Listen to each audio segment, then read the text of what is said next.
নমস্কার, কেমন আছেন সবাই? আশা করি সকলে ভালো আছেন। আজ বৃহস্পতিবার, ঘড়িতে এখন বাজছে সকাল 7:10। আজকে আমাদের বাড়িতে লক্ষ্মী পুজো হবে। এ মাসের সংক্রান্তি আষাঢ় মাসের সংক্রান্তি বৃহস্পতিবার। যে মাসের সংক্রান্তি বৃহস্পতিবার হবে সেটা কৃষ্ণপক্ষই হোক বা শুক্লপক্ষই হোক, সেই দিন সেই বৃহস্পতিবার দিন লক্ষ্মী পুজো হয়ে থাকে আমাদের বাড়িতে। তো আজও যেহেতু বৃহস্পতিবার আর সংক্রান্তি, সেই জন্য পুজোটা হবে।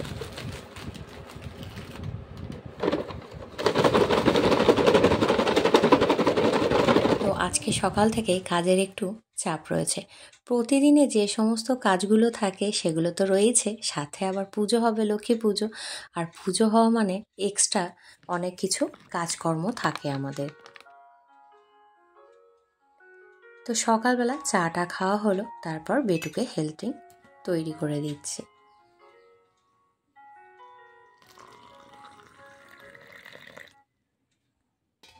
জলটা একটু বেশি গরম হয়ে গেছে বলে আমার মনে হলো, সেজন্য একটু ঠান্ডা জল মিশিয়ে দিলাম।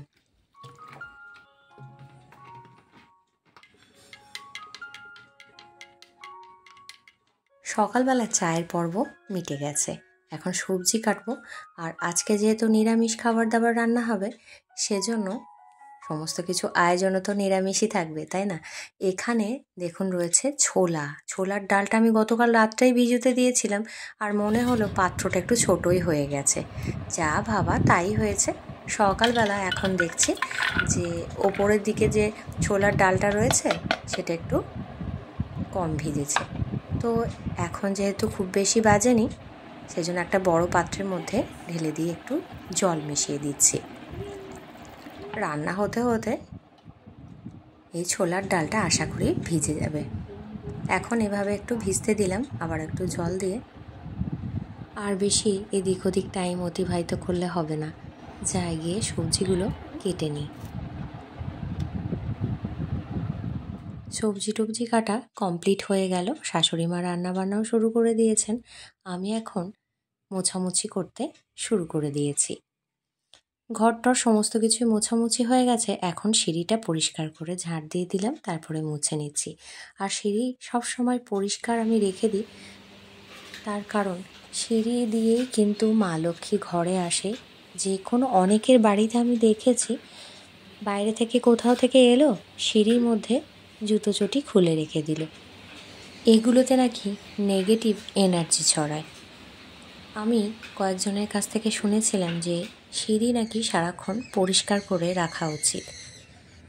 তো জামা কাপড় ধোয়া হয়ে গেছে, এখন ছাদে মেলে দিলাম জামা কাপড়গুলো।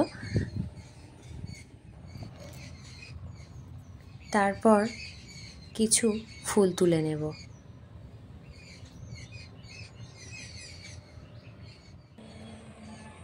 আর এই যে অপরাজিতা গাছটা রয়েছে,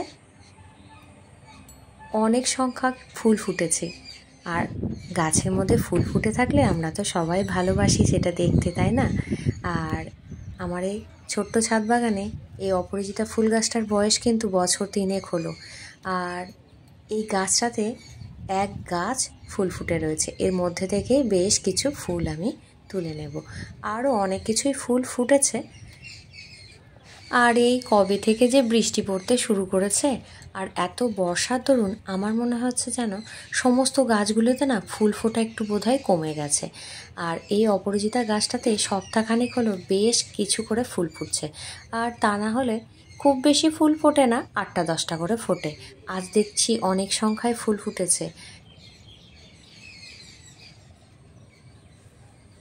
আর যে কোনো গাছে যেটা আমরা নিজের হাতে লাগাই, সেই গাছটাতে যদি ফুল বা ফল হয় তখন আমাদের খুবই ভালো লাগে, তাই না?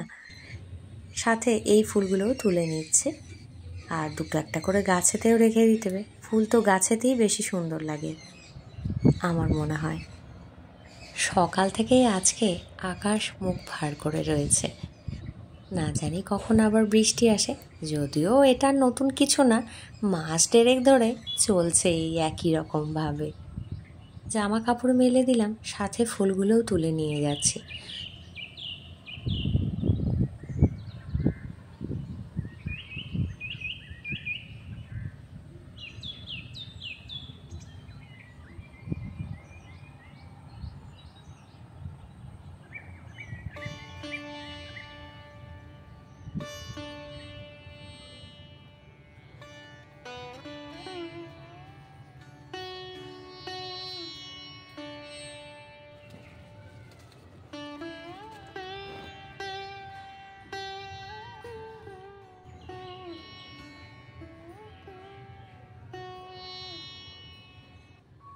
ও আজকে সকালবেলায় বেরিয়ে পড়েছে কলকাতার উদ্দেশ্যে।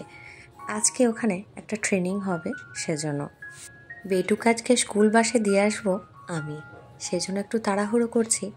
এখন টিফিনটা তৈরি করে নেব, তারপর ওকে ভাতও খাইয়ে দিতে হয়। নিজে হাতে খেতে চায় না আর খাবার নিয়ে বসে থাকে, দেরি হয়ে যাবে এখন বসে থাকলে।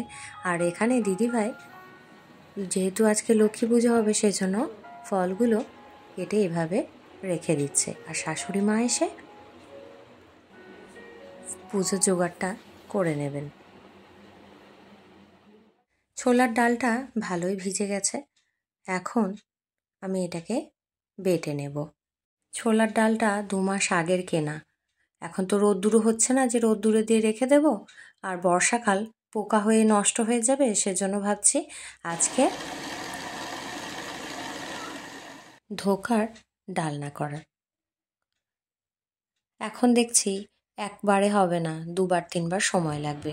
ডালটা বেটে রেখে দিলাম, তারপর এখন মশলাটা পেস্ট করে নিচ্ছি। বেশ অনেকটা পরিমাণে ডাল ছিল, তো একবারে হয়নি, 3বার মতো লাগলো ডালটা বাটতে। এখন চলে এসেছি রান্নাঘরে, কয়েকটা লঙ্কা দিয়ে ছোলার ডালটা পেস্ট করে নিয়েছি, আর এখন এর মধ্যে নুন দিয়ে এভাবে ফুলুরির আকারে তৈরি করে নিচ্ছি। আজকে একটু তাড়াহুড়ো আছে, সেজন্য ভাবলাম এভাবেই তৈরি করে নিই, তাতে সময়টা একটু কম লাগবে। যেহেতু পুজো আছে, তারপর পুজোর ওখানেও তো যেতে হবে।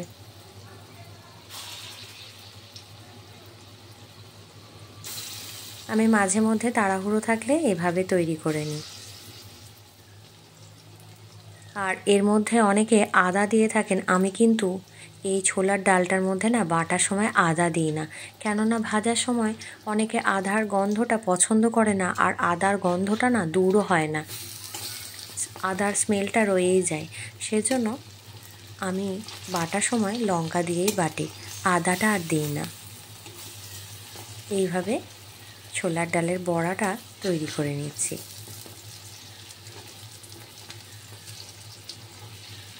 তাড়াহুড়ো থাকলে আমি কিন্তু এভাবেই বেশি তৈরি করি, আর যেদিন দেখি যে সময় আছে হাতে, সেদিন যেমন করে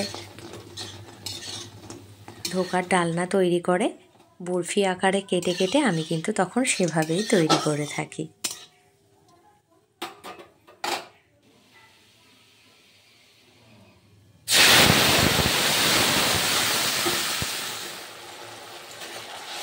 আমি প্রথম দিন একদিন যেদিন তৈরি করছিলাম, সেদিন আমার মনে হলো যে না জানি কেমন টেস্ট হবে, ভালো হবে কি না ধোকার ডালনাটা। আজকে না আলু দিয়ে তৈরি করব।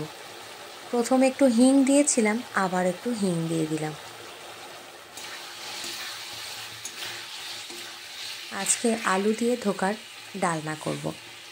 আর ছোলার ডালটা তো কেমন বড়া তৈরি করলাম সেটা তো আপনারা দেখতেই পেলেন। এভাবে তৈরি করলেও না কোনো স্বাদের হেরফের হয় না, বেশ ভালোই হয়।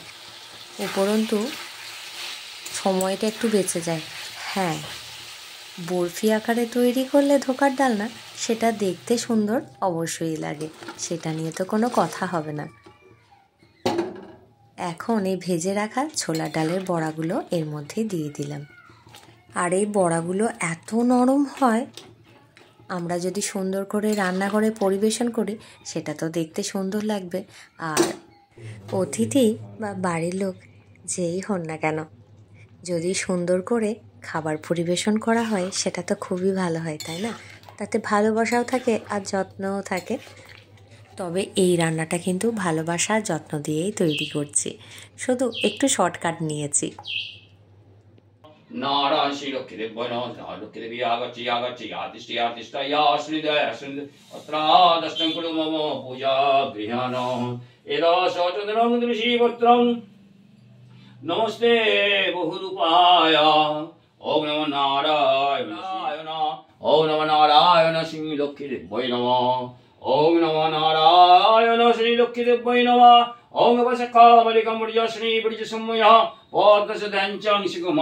পুরোহিত মশাই চলে এসেছেন আর পুজো করতেও শুরু করে দিয়েছেন। আর এই পুজোটা হয়ে থাকে যেহেতু আমাদের পরিবারের সকলের একসঙ্গে মিলে পুজোটা হয়, সেজন্য এটা পুরনো বাড়ির চিলেকোঠার ঘরেই হয়ে থাকে।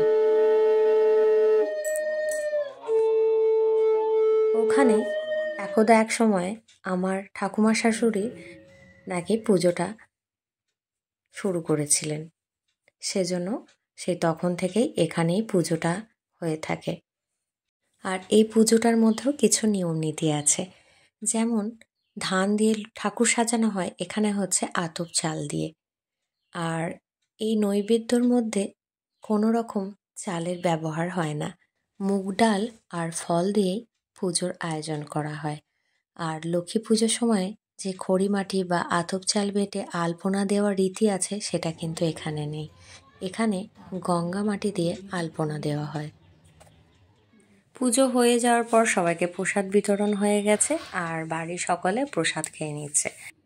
পুজো টুজো হলো, প্রসাদ খাওয়া হলো, তারপর দুপুরের খাওয়া দাওয়া হয়ে গেল সকলের। আর ওই যে ছোলার ডালের বড়া করে রেসিপিটা বানিয়েছি না, ওটা সকলের কিন্তু বেশ পছন্দ হয়েছে আর এটা শুনে বেশ ভালো লাগলো। আর রান্না করে যদি তারিফ পাওয়া যায়, সেটা তো উপরি পাওনা, তাই না? আজ যেহেতু বৃহস্পতিবার, একটু ধুনো দেখাবো ঘরে, দিয়ে দিলাম ধুনোর মধ্যে কর্পূর আর তেজপাতা। এইভাবে যদি সন্ধ্যের সময় ধুনো দেওয়া যায়, তাহলে নেগেটিভ এনার্জি দূর করে পজিটিভ এনার্জি ঘরের মধ্যে প্রবেশ করে। তারপর ঠাকুর প্রণাম করে নেব। আর সন্ধ্যের সময় আজকে তৈরি করে নিচ্ছি নুডলস।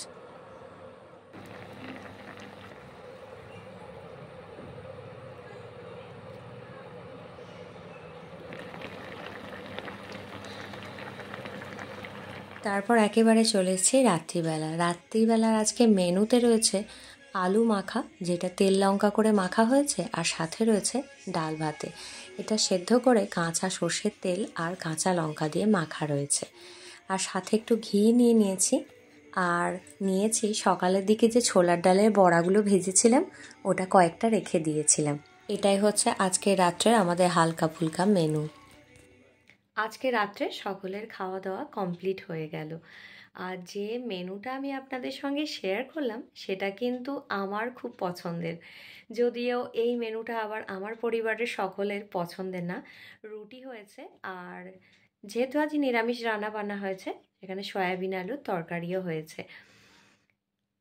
আর কোনো বেশি বকবক না, আজ তাহলে আসি। দেখা হবে আপনাদের সঙ্গে আগামী পর্বে অন্য কোনো ভিডিওর সাথে। সবাইকে শুভরাত্রি জানিয়ে বিদায় নিচ্ছি। নমস্কার।